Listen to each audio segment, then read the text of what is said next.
নমস্কার বন্ধুরা, আমি পিঙ্কি। আমার চ্যানেলে জানাই সবাইকে স্বাগত। পুরীর 4 ব্লগ নিয়ে হাজির হয়েছি। এর আগের ব্লগে বলেছিলাম যে আমরা যাচ্ছি কোণারক মন্দির। তো চলুন বন্ধুরা, কোণারক মন্দির যাওয়া যাক। রাস্তাটা দিয়ে দেখি হেঁটে দেখো খুব সুন্দর মন্দির পড়বে। তো সেই মন্দিরটা দেখতে দেখতে আমরা এগিয়ে যাবো আমাদের যেখানে যাওয়ার লক্ষ্য সেখানে। তো এই করে আমরা এই দেখুন, এই যে নদীটা রয়েছে, এটা কিন্তু একটা নদী অ্যাকচুয়ালি সমুদ্রের আর এই পাশের তটের মাঝখান দিয়ে চলেছে চন্দ্রভাগা নদী। এর একটা হিস্ট্রি রয়েছে, সেটা আমি পরে বলবো। তবে এই করতে করতে আমরা কিন্তু এসে গিয়েছি কোণারক মন্দিরের বাইরে। কোণারক মন্দিরের এই দেখুন এখানটাতে যে ফাউন্ডেশনটা, ইন্ডিয়ান অয়েল অ্যাকচুয়ালি ফাউন্ডার, তো তিনি সেটা পুরোটা লেখা রয়েছে। আর আমরা এটা দিয়ে এন্ট্রি করছি। অ্যাকচুয়ালি এটা কোণারকের মন্দিরে মেন গেট নয়, এটা বাইরের গেট। এখানে অনেক কিছু দেখার রয়েছে। দেখেই ওই যে সোজা দূরে দেখতে পাচ্ছেন, সেইখানটা হচ্ছে কোণারক মন্দির। দেখুন, আর এখানটাতে একটা ছোট রেস্টুরেন্ট মতো রয়েছে। কারোর যদি খিদে লেগে থাকে বা কোনো কিছু ছোটোখাটো কিছু খেতে চান, তাহলে সেখানটাতে ওই রেস্টুরেন্টে ওখানে যেতে পারেন। সঙ্গে ওয়াশরুমও রয়েছে, সবাই যে যার মতো করে যেতে পারেন। আমরা দেখতে দেখতে দেখছি পথের ধারেই দেখুন কী সুন্দর ফুলগুলো। ফুলের নাম খুব একটা জানি না, কারণ আমি বলে দিই আমি জ্ঞানপাপী হতে চাই না। তো আমি যেটা জানি না তো জানি না। তো এই দেখুন ফুলগুলো দেখতে মারাত্মক সুন্দর লাগছে। করবী ফুল কিনা আমি বলতে পারবো না, তো আমি জানি না। তো আমার বাগানে কিন্তু এই গাছটা নেই। ভীষণ ঝাঁকঝাঁক সারি সারি হয়ে রয়েছে এই ফুলগুলো। আর এই দেখো সোজা যাবো, সেই দূরে হচ্ছে কোণারক মন্দির।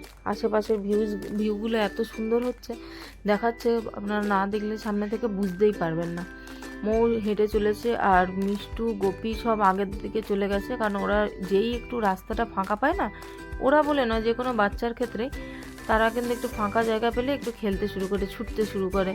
তো এইভাবে আমরা মোটামুটি যাচ্ছি এখন। ওই সোজাটা দেখুন কোণারক মন্দির, ওটা এখনও পৌঁছাতে আমাদের অনেক দেরি। তো তার আগে যেখানে অডিটোরিয়াম হলটা রয়েছে, সেই হলটার ভিতর ঢুকবো। তো এখানে অনেক কিছু দেখার রয়েছে, সেগুলো আমি দেখবো এবং আপনাদের সঙ্গে শেয়ার করব। এই দেখুন, এগুলো হচ্ছে চাকা রয়েছে, এইগুলো রথের চাকা। এই চাকাগুলোর বিশেষ মাহাত্ম্য রয়েছে, সেটা আমি পরে বলছি। আর ওপরটাই দেখুন এরকম কি সুন্দর রিনোভেশন করা রয়েছে। আর এটা হচ্ছে সূর্য প্রণাম। হ্যাঁ, প্রতিদিন সূর্য প্রণাম যেটা করেন সেইটাই, কেউ যদি করে থাকেন তাহলে সে জানবেন সূর্য প্রণাম কীভাবে করেন। এখানে দেখে নিন, যদি কেউ না জেনে থাকেন সেটা দেখে করতে পারেন। আর দেখুন এখানে প্রতিটা ওই গোল গোল যে মুখগুলো রয়েছে, সেগুলোর ভেতরে এই সমস্ত কিন্তু কিছু যেই আর্টগুলো রয়েছে তার কিন্তু বিশেষত্ব রয়েছে, প্রতিটারই আলাদা আলাদা রয়েছে। আর এখানে মন্দিরের সমস্ত কিছু, যে মন্দিরের চূড়া রয়েছে, আর এখানে জগন্নাথ মন্দির যে টেম্পল রয়েছে, এটা লিঙ্গরাজ টেম্পল, সমস্ত যে আশেপাশে যে টেম্পলগুলো রয়েছে সেগুলো এখানে বর্ণনা দেওয়া রয়েছে। এই দেখুন, এটা হচ্ছে আপনার কোণারক মন্দিরটা। কোণারক মন্দিরের কী কী মানে ওই সিঁড়িগুলো রয়েছে, সেগুলোর কি মাহাত্ম্য, সেগুলো সমস্ত কিছু লেখা রয়েছে। এটাও একটা মন্দির। সেই মন্দিরটার আপনার এখানটাতে পুরো একদম বর্ণনা দেওয়া রয়েছে। সেই একইভাবে এরকম করে অনেক রকম বর্ণনা রয়েছে। এই দেখুন, এই মন্দিরটা এমনভাবে তৈরি, একটা মানুষের যে হিউম্যান যে বডি রয়েছে, সেটা স্ট্রাকচারেই কিন্তু মন্দিরে আপনার উচ্চতাটা করা রয়েছে। এই যে এটা হচ্ছে কলিঙ্গের মন্দির, এটা একটা কলিঙ্গ টেম্পল স্টাইলের এই মন্দিরটা তৈরি করা হয়েছে। তো আমি এখানে সমস্ত টেম্পলগুলোর নাম বলতে পারছি না, আপনারা একটু পজ করে করে দেখে নেবেন। তো এইভাবে পুরো যা যা মানে এই আশেপাশে যেগুলো মানে বিখ্যাত মন্দির, সেই উড়িষ্যার বলুন, কাছাকাছি আশেপাশে যা আছে সেই সমস্ত, নৃসিংহ মন্দির, সমস্ত কিছু, হ্যাঁ, মুক্তেশ্বর মন্দির, সমস্ত কিছুর বর্ণনা এখানে খুব ভালো করে ছবি সমেত দেওয়া রয়েছে। তো আপনারা পুরোটা দেখতে থাকুন।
দেখুন এখানে হচ্ছে ছোট ছোট আপনার মন্দির যেগুলো রয়েছে সেই মন্দিরের আপনার বানিয়ে রাখা রয়েছে ছোটোই আপনার স্বরূপ হিসাবে, যাতে সামনে থেকে দেখতে পান।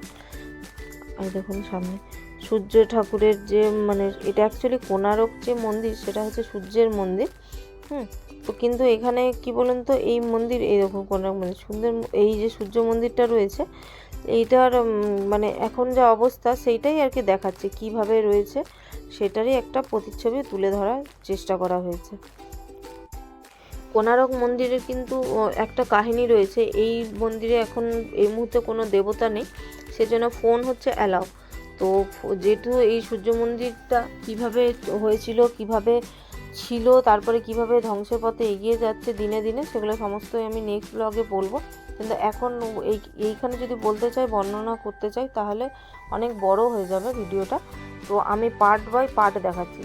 কোণারক মন্দিরের আপনাদের কাছে দুটো ব্লগ আসবে, তো দুটো ব্লগের মধ্যে এইটা পার্ট 1 হবে, পার্ট 2। তবে এটা আমি পুরী ব্লগের 4 নম্বর অবস্থাতেই আমি রাখবো। হ্যাঁ, 4 নম্বর ব্লগে নেক্সটটা আমি কোণারক মন্দির যেটা আছে মেন মন্দির, সেটা আমি 5-এ আমি কিন্তু দেখাবো।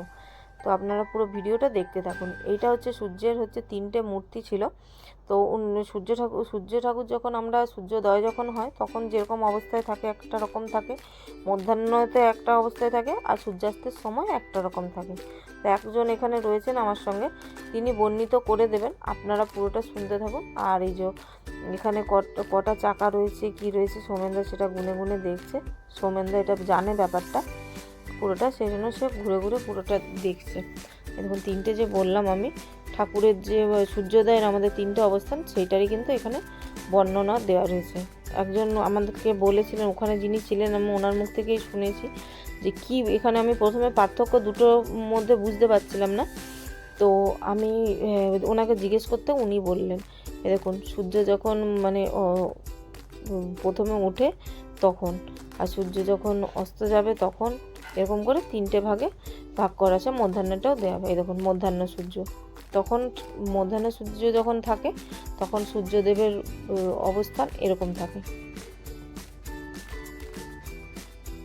আর সূর্য অস্ত যখন মানে ইয়ে হবে সকালবেলা হবে তখন হচ্ছে এরকম হবে।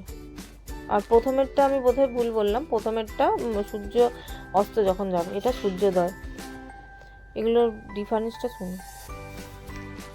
जो है वो स्माइल करता होगा।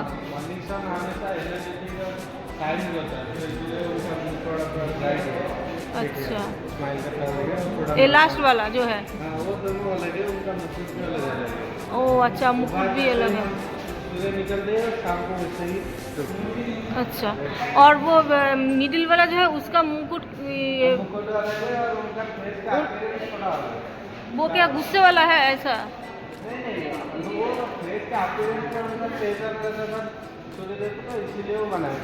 अच्छा ठीक है, थैंक यू।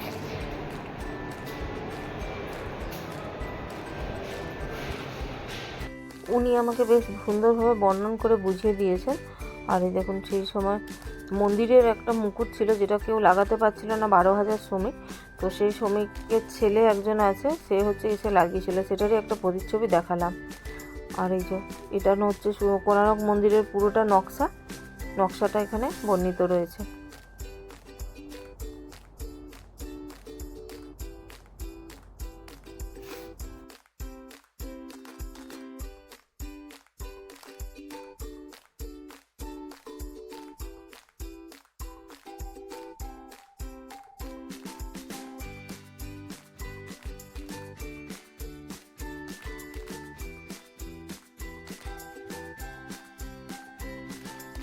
এটা একটা স্তম্ভ ছিল। আর এখানে দেখুন তখন যিনি যে নৃসিংহদেব রাজা ছিলেন, তো উনি হচ্ছে কারিগরের মন্দিরের যে কি পরিদর্শন করতে যখন এসেছিলেন, মন্দিরের কি নির্মাণ কতটা হয়েছে সেটা দেখার জন্য এসেছিলেন, সেই সময়েরই একটা প্রতিচ্ছবি তুলে ধরা রয়েছে।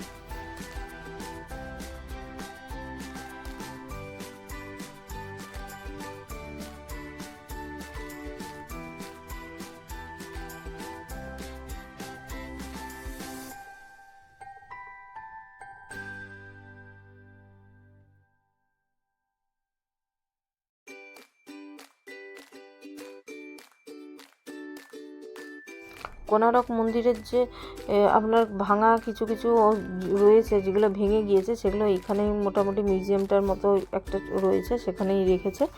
আর এই দেখুন কোণারকের হচ্ছে চাকা, মানে এটা ওই রথের যে চাকা হয় সেটা পাইয়াটা আপনার দেওয়া রয়েছে। এখানে অনেকগুলো মাঝখানে রয়েছে আপনার এরকম মূর্তি ধরনের, সেগুলো এক একটা করে মানে বিশেষত্ব রয়েছে। আর এই দেখুন এগুলো হচ্ছে মানে মন্দিরের যে বাইরে কিছু নিদর্শন করা রয়েছে কোণারক মন্দিরে, সেগুলো আপনার ভেতরেও করে রেখেছে, যাতে ওগুলো বাইরেরটা ধ্বংস হয়ে যেহেতু যাচ্ছে, তো এখানটাতে এসে মানুষ যেন বুঝতে পারে যে কী ছিল, কিভাবে আগে কেমন ছিল, এখন কেমন, কতটা কি হয়েছে, কতটা ধ্বংসের দিকে যাচ্ছে, সমস্তটাই এখানে বুঝিয়ে দেওয়া রয়েছে। আর ওই যে ব্ল্যাক কালারের এইটা তো খুব সুন্দর লাগছে। এই যে ব্ল্যাক কালারের যে এটা দেখছেন, এটা হচ্ছে মন্দিরটি যখন তৈরি হয়েছিল তখন সূর্যদেবকে এখানেই বসানো হয়েছিল, তো ওনার সিংহাসন এক কথায় বলা যেতেই পারে। তো ওইটাই এখানে রাখা রয়েছে। আর এইখানের যে মন্দিরের একটা হচ্ছে সূর্য ঠাকুর যেহেতু নেই, সূর্যদেব যেহেতু এখানে প্রতিষ্ঠিত হয়েছিলেন এককালে, তো সেই ঠাকুর এখন যেহেতু নেই, তো ওই মন্দির মানে সূর্যদেবেরই অনুসারে জগন্নাথ মন্দিরেই একটা মন্দির করা রয়েছে ভেতরে, সূর্যদেবের মন্দির। তো কেউ যদি চান তো ওখানে গিয়ে পুজো দিয়ে আসতে পারেন। এখানে সমস্ত কিছু রয়েছে, আগেকার দিনে যারা মাটির উনুনে যে রান্না করা হতো, কি হতো, এগুলো সমস্ত কিছু সাজানো রয়েছে। আর এখানে সমস্ত স্মারকলিপিতে সমস্ত কিছু লেখাও রয়েছে। তো ভিডিওটা আমি এতটা ওভার ভয়েস দিয়ে বলতে পারছি না। আর এটি জগন্নাথ মন্দিরের 3টে খোদাই করা শিলার মতো রয়েছে। ওভার ভয়েসে এত কিছু বলতে পারছি না, আপনার পুরো ভিডিওটা দেখুন, আস্তে আস্তে বুঝতে পারবেন।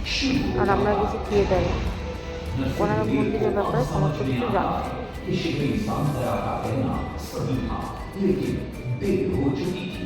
बहुत साल बाद मंदिर के आसपास जंगल उगा और ये मंदिर घने जंगलों के बीच छुप गया। जब अंग्रेजों ने जंगल के बीच इस मंदिर को देखा तो उन्होंने इसका पुनरुद्धार किया। आज आप उसी विशाल मंदिर के भग्नावशेष देख रहे हैं। ये है इस प्रसिद्ध मंदिर की कथा। अब इस कथा में कितनी सत्यता है और कितनी कल्पना है, ये तो किसी को नहीं मालूम, लेकिन ओडिशा की जनश्रुतियों में यही कथा। থিয়েটারে পুরোটাই আমি মোটামুটি ভিডিও করার চেষ্টা করেছিলাম, কিন্তু পেছন দিকে ভয় লাগছিল, ওই জন্য আমি ছেড়ে দিয়েছিলাম পরে। তো মোটামুটি সমস্ত কিছু কোণারকের মন্দিরের বিশেষত্ব কী কী ছিল, হিস্ট্রিটা জেনে আমরা বাইরে বেরিয়ে এসেছি থিয়েটার থেকে। আর এই যে এক্সিট পয়েন্ট, এখান থেকে আমরা বেরিয়ে পড়বো একেবারে বাইরে। এরপরে যাব আমরা অ্যাকচুয়ালি যে কোণারক মন্দির, সেই মন্দিরের ভেতরে প্রবেশ করব। প্রবেশদ্বারটা একটু হেঁটে যেতে হবে, প্রথমে টিকিট কাটতে হবে। তো চলুন আমরা সবাই মিলে যাই টিকিট কাউন্টারের দিক করে। সোমনাথরা এগিয়ে গিয়েছে, আর এখানটাতে এত সুন্দর লাগছে, ভাবলাম একবার আপনাদেরকেও দেখাই সঙ্গে। দেখুন পুরোটা কিন্তু বনের মধ্যেই, কিন্তু এটা আগে নাকি বন ছিল। ইংরেজরা হচ্ছে এই যে মন্দিরটা রয়েছে, এই মন্দিরটা কিন্তু যখন চাপা পড়ে যায় জঙ্গলের মধ্যে, তখন কিন্তু ওনারা এসে এই মন্দির উদ্ধার করেন। তো যাই হোক, এই হিস্ট্রিগুলো পরে আমি বলবো নেক্সট পার্টে। এই পার্টটাতে এখন দেখুন, চলুন এখন তাহলে যাওয়া যাক মন্দিরে। এইটা দিয়ে আমরা পুরোটা এক্সিট করে বাইরে যাব। এই দেখুন বাইরে এখানে খাবারের দোকান রয়েছে, এখান থেকেও কোনোরকম মিডিলে একটুখানি বাজারপত্র রয়েছে। তো যারা যদি কিছু খাওয়া দাওয়া করেন বা বাচ্চারা খেলনা কিনতে চান, তো এখানে যে যেমন পারেন একটু শপিং করতে পারেন। পুরীতে যেমন একটা ছোট বাজার রয়েছে, সেরকম এখানেও কোনোরকম বাজার রয়েছে। আর সেলফি স্টিক বিক্রি হচ্ছে, তরমুজ বিক্রি হচ্ছে, সমস্ত কিছু। মারাত্মক গরম, কিন্তু এত কিছুর মধ্যে কিন্তু এইটা আপনাদেরকে বলাই হয়নি, অসম্ভব গরম। টিকিট কাউন্টারটা আমরা যেখানটা যাব তার পাশেই রয়েছে জল ভরার কাউন্টার। কেউ যদি মনে করছেন জল নেবেন, তাহলে ওখান থেকে ভরে নেবেন। পার হেড টিকিট 5 টাকা করে পড়েছে। তো চলুন ভিডিওটা এই অবধি রাখলাম, দেখা হচ্ছে নেক্সট পার্টে। ভালো লাগলে লাইক, শেয়ার, সাবস্ক্রাইব করে দেবেন। ততক্ষণ সঙ্গে থাকুন, টাটা।